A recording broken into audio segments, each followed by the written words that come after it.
তেলে ভাজা বা তার সমগোত্রীয় কোনো মুখরোচক খাবার বাড়িতে বানাতে গেলে একটা ভয় কাজ করে, খেতে ভালো হবে তো? যদি দোকানের মতন না হয়। এটা একেবারেই অমূলক নয়, তবে অতটা ভয় পাওয়ারও প্রয়োজন নেই, কারণ মা ঠাকুমার হাতে বানানো বেশ কিছু শীতকালীন খাবার যেমন পাটিসাপটা, মালপোয়া বা লক্ষ্মী পুজোর নাড়ু আজ বেশ কয়েক বছর হলো শহরের বড় বড় মিষ্টির দোকানগুলো শোকেস আলো করে থাকে। খেয়েছি, মন্দ নয়, তবে তার থেকেও ঢের ভালো যেগুলো আমাদের ঠাকুমা বা মায়েরা আগে বানাতেন, হয়তো আজও বানান। তাই বলি, নতুন কিছু বানাতে ইচ্ছে হলে লেগে পড়ুন। আপনার বানানো খাবার দোকানের শোকেস নাই বা পেল, আপনার খাবারের থালা আলো করে থাকবে।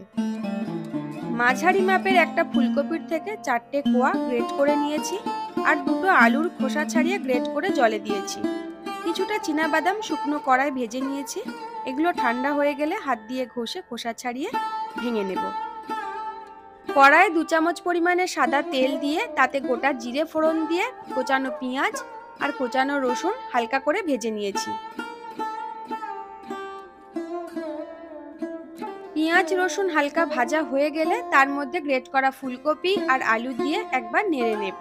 আলু আর ফুলকপি ভালো করে মেশানো হয়ে গেলে দিয়েছি কিছু মশলা, যেমন লবণ, চিনি, দিয়েছি একটু ধনে গুঁড়ো, একটু জিরে গুঁড়ো, হলুদের গুঁড়ো, আর দিয়েছি লাল লঙ্কার গুঁড়ো, আর একটু দিয়েছি মাঝারি সাইজের টমেটো কুচি করে, সাথে কাঁচা লঙ্কা কুচি।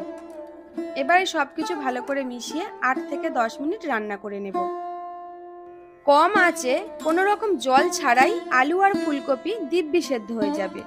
হয়ে গেলে নামানোর আগে ভেজে রাখা বাদাম, ধনেপাতা কুচি আর গরম মশলার গুঁড়ো ছড়িয়ে ভালো করে মিশিয়ে নামিয়ে ঠান্ডা হতে দেব। এবার কড়ায় 1.5 কাপ জল গরম হলে তার মধ্যে হাফ টিস্পুন লবণ, হাফ টিস্পুন চিলি ফ্লেক্স আর হাফ টিস্পুন অরিগ্যানো আর 1 চামচ সাদা তেল দিয়ে ভালো করে মিশিয়ে 1 কাপ সুজি আস্তে আস্তে দিতে থাকবো আর ভালো করে সবকিছু মেশাতে থাকবো। খেয়াল রাখতে হবে এখানে জলটা যেন একেবারে ফুটে না যায়, তাহলে কিন্তু সুজি দলা পাকিয়ে যায়, ভালোভাবে জলের সাথে মিশবে না। সবকিছু ভালো করে মেশানো হয়ে গেলে কড়াতেই রেখেছি 5 মিনিট হিট অফ করে। 5 মিনিট পর একটা প্লেটে ঢেলে আটা ময়দা মাখার মতন করে ভালো করে মেখে একটা ডো বানিয়ে নিয়েছি। এটা মাখানোর সময় হাতে একটু তেল মেখে নিলে আর হাতে জড়ানোর ভয়টা থাকে না।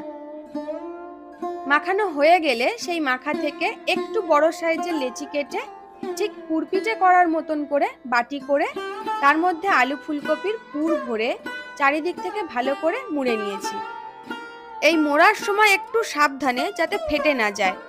ভালো করে মুড়ে নেওয়ার পর হাত দিয়ে গোল করে আলতো করে চাপ দিয়ে একটু চ্যাপ্টা করে নিয়েছি। এখানে যেটা বলার, পুরটা ঠান্ডা হয়ে গেলেও ডোটা যেন একেবারে ঠান্ডা হয়ে না যায়। ডোটা একটু গরম থাকা অবস্থাতেই বানাতে হবে, না হলে ফেটে যাওয়ার সম্ভাবনা থাকে।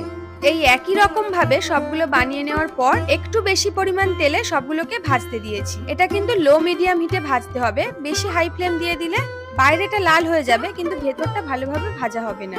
এই পুর ভরা সুজির বড়া খুঁজবেন না, কারণ কোনো দোকানেই পাবেন না। এটা আপনাকে বাড়িতেই বানাতে হবে।